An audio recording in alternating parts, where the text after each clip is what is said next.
साथ संगत जी, प्यार से कहना धन निरंकार जी। किस तरह ये बार बार ध्यान दिला रहे हैं संत कि एक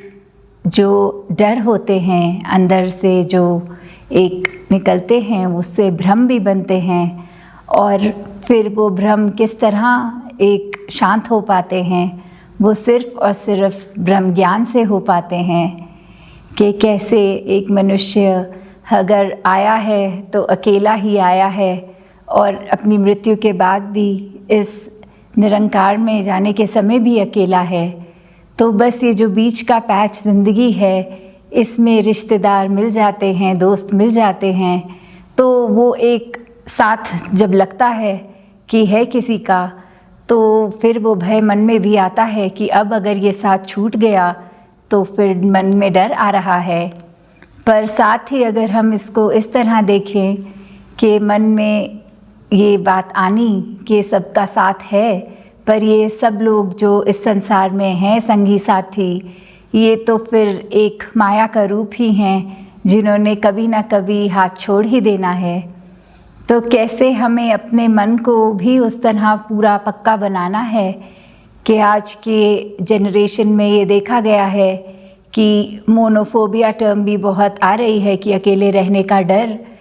खास करके जो यूथ हैं कि कुछ दिन अकेले रहना पड़ता है और अगर कोई इंटरनेट नहीं, कोई गैजेट नहीं, तो वो बहुत ही अपने आप को बेचैन फील करते हैं। और साथ ही एक वो जो टर्म है FOMO, fear of missing out, कि कैसे लगता है कि हमारी लाइफ के अलावा हर एक के लाइफ में इतना इंटरेस्टिंग कुछ हो रहा है। लगता है ओ कोई नए आर्टिस्ट ने कोई गाना निकाला, मैंने अभी तक नहीं देखा, उसके इतने व्यूज़ हो गए हैं, तो मन की बेचैनी आनी। या कोई नई मूवी आ रही है, उसका ट्रेलर निकल गया है, मेरे सब दोस्तों ने देख लिया है। तो ऐसे छोटी छोटी चीज़ें जो आजकल ऐसे लगता है कि किसी की ज़िंदगी में हमसे ज़्यादा कुछ इंटरेस्टिंग हो रहा है। पर बात तो वही है, ज़िंदगी सबकी उसी पर आधारित अगर रखें इस निरंकार पे, तो कितनी स्थिर होगी। नहीं तो हाल हमारा भी वैसा कि एक कहानी है जो बंदर मटके में पानी भरा हुआ था और झांक के देख रहा था नीचे मटके में, तो एक पेड़ पे लटके अंगूर उसको दिख रहे थे और उसको लग रहा था कि ये मटके के अंदर पड़े हैं। वो कभी अपना हाथ डाले, कभी अपना मुंह अंदर डाले, पर वो अंगूर उसके हाथ नहीं लग रहे थे। तो कैसे ये बस एक रिफ्लेक्शन थी जो ऊपर अंगूर की, जो उसके उस गमले में आ रही थी,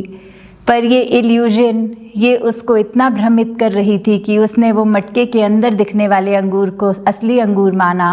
और ऊपर देखकर पेड़ की ओर देखा तक नहीं कि वो असली तो वो है, सच्चाई तो वो है। तो कहीं हमारा हाल भी ऐसा नहीं हो रहा कि इस निरंकार को जानने के बाद, ब्रह्म ज्ञान लेने के बाद भी हम ऐसे छोटे छोटे इल्यूजन्स, डर, ऐसे भ्रमों में अटक गए हैं, अपने आप को फंसा के रखा है कि बिल्कुल चैन नहीं है, वो स्थिरता नहीं है, वो हमेशा एक बेचैनी सी रहनी कि हम अपने जीवन में बहुत मिस कर रहे हैं करना, ये ऐसा भी कर ले, वैसा भी कर लें, भाग दौड़ की दुनिया बना ली है हमने अपनी जैसी। तो कैसे फिर अवतार बानी में ये दर्जित है कि जगदा मालिक याद होवे ता दुख भी देंदा दुख नहीं, जगदा मालिक याद होवे ता रहंदी कोई भुख नहीं। कि कैसे एक हमारे अवस्था कि वो दुख हो सुख हो, वो सब हमें इस निरंकार के भाने में रहने के समय में उस पेन को, वो दुख को उस तरह एक फीलिंग नहीं आती। ये मान के कि निरंकार द्वारा ही जीवन में ये आया है,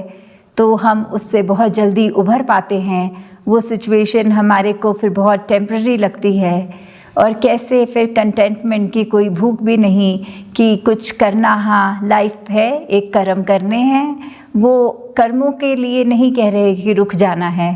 पर एक जो ये लालच होते हैं कि हमें ये भी चाहिए, वो भी बहुत होड़ में आ जाते हैं हम एक, तो उसके लिए जो वो वाली भूख है, एक ग्रीड की तरफ जाते हुए इंडिकेट करती हुई कि कैसे वो लालच वाली भूख ख़त्म हो जाती है। एक बिल्कुल हम कंटेंट अपने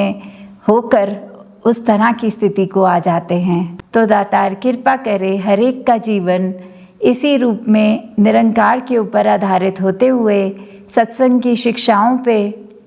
अपने चरित्र को और मजबूत बनाते हुए आगे से आगे चलते रहें। साथ संगत जी, धन निरंकार।